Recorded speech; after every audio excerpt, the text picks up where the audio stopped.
Bonjour à tous, j'espère que vous allez bien, c'est Passion électrique. Aujourd'hui on se retrouve pour une petite vidéo, on est à l'arrière et je vais vous expliquer ce qu'il faut avoir lors de la livraison. Ce qui est important de vérifier lorsque vous prenez la livraison de votre véhicule.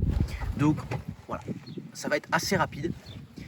Donc ici vous pouvez voir une sorte de triangle de signalisation rouge qui peut être soit mis là comme ici dans le sous-coffre arrière ou dans le frunk, donc le coffre avant. Ça, vous êtes obligé de l'avoir. Si vous ne l'avez pas dans votre voiture, il suffit en fait de le demander à quelqu'un qui travaille chez Tesla et qui est là pour s'occuper des livraisons. Alors ça, c'est une rallonge qu'on a achetée, donc ça évidemment, vous n'êtes pas obligé de l'avoir. C'est pour charger en extérieur, voilà. C'est une sorte de prise renforcée. Ici, vous avez le chargeur mobile qui doit aussi être fourni d'origine. Donc c'est en fait le chargeur classique, justement, avec une prise 220 volts, comme ceci. Donc il se branche partout et c'est en fait l'UMC en fait, de la voiture. Hop là. Alors voilà, après nous on a pris ce qu'on appelle un petit kit anti-crevaison. Voilà. Parce que la voiture n'est fournie avec rien du tout. Donc si vous crevez et que vous avez rien, vous êtes vraiment dans le pétrin. Vous êtes obligé de faire appel à l'assistance. Là on a quelque chose qui peut reboucher les petits trous de maximum 6 mm. Donc c'est pas énorme, mais au cas où crevaison lente, ça fait le taf, ça fait le job, comme on dit. Donc ça c'est ce qu'il faut vérifier, ce que vous ayez normalement dans votre coffre arrière. Et du coup en passant dans le frunk. Maintenant on va passer à l'avant. Pour les 2021 évidemment, il faudra donc se rendre sur le petite voiture, cliquer sur boîte à gants. Vous avez un chiffon d'ailleurs qui est fourni. Moi il a été fourni, je pense qu'il doit être fourni pour tout le monde. Vous vérifiez que vous avez bien la clé USB. Voilà, la clé USB. Hop là. Tesla qui est d'ailleurs tout le temps chaude. La voiture a été éteinte, je viens de l'allumer. Pourtant la clé USB est brûlante, le sentinelle est désactivé. Donc je trouve ça un peu bizarre que la clé chauffe énormément. Ça veut dire qu'elle est utilisée en permanence en fait. Alors que le sentinelle est désactivé. Donc voilà. Donc au niveau de l'intérieur, sinon il n'y a pas grand chose. Je vais quand même vous montrer, parce que vous devez sûrement vous dire, mais du coup, il n'y a pas le câble T2T2, celui des bornes publiques.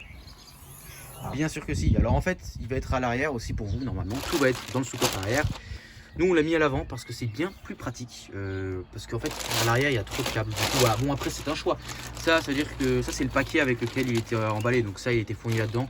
Ce qui est chiant, c'est qu'au début, on le mettait tout le temps dedans, mais c'est tellement long, en fait. Voilà, on le plie rapidement et on le laisse dans le coffre avant.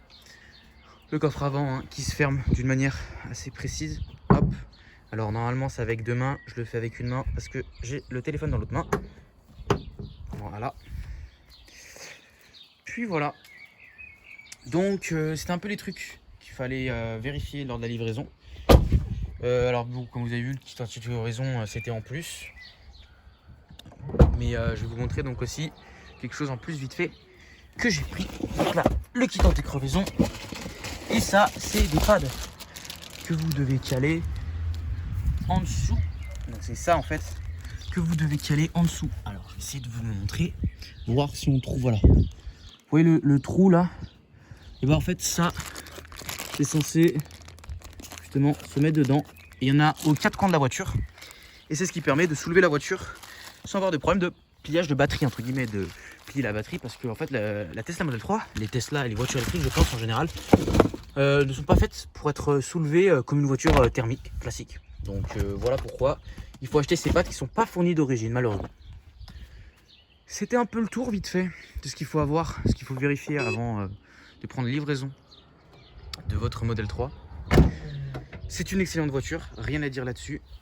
Donc en passant d'ailleurs, on va faire un petit bilan sur la consommation. Hop là. Depuis la livraison, donc on a fait 433 km, vous pouvez voir 457 parce que on a réinitialisé le trip un peu tard. Voilà. Mais donc il y a quelques petites différences. Une grosse moyenne de 128 Wh par kilomètre, ce qui est pour moi excellent, franchement. Voilà, c'est vrai que là, l'autoroute, il n'y en a pas eu énormément. Au contraire, on a fait souvent de la nationale. Mais voilà, on n'a pas fait de ville, pas du tout de ville en fait. À part, c'est vrai, quand on descend au centre-ville, mais il n'y a même pas 2 km. Donc c'est pas très souvent qu'on va en ville, donc vous pouvez enlever en gros 10 km de ville. Et voilà. Et sinon, 128 Wh/km, je trouve ça excellent. Donc avec cette conso, regardez, on a consommé 56 kWh de la batterie depuis la livraison, c'est-à-dire un plein de la batterie. Et alors un peu plus qu'un plein de la batterie, je crois qu'à 1 ou 2 kWh près. Donc on peut faire grosso modo plus de 400 km facilement sur une SR+. Facilement. Moi au début je me disais, bah oui mais moi je vais faire beaucoup d'autoroutes en fait. Donc voilà, mais en fait avec le confinement je fais plus rien, puis quelques kilomètres à faire tous les jours, voilà, ce qui donne une consommation comme ça, et une autonomie supérieure à 400 km pour la SR+. Voilà, petite vidéo rapide qui est donc rapide. Il y aura une petite vidéo road trip qui arrivera aussi. Donc voilà, un petit plan de la voiture. Toujours aussi sale malheureusement, parce que il fait moche. Mais voilà, en tout cas, j'espère que la petite vidéo vous aura plu.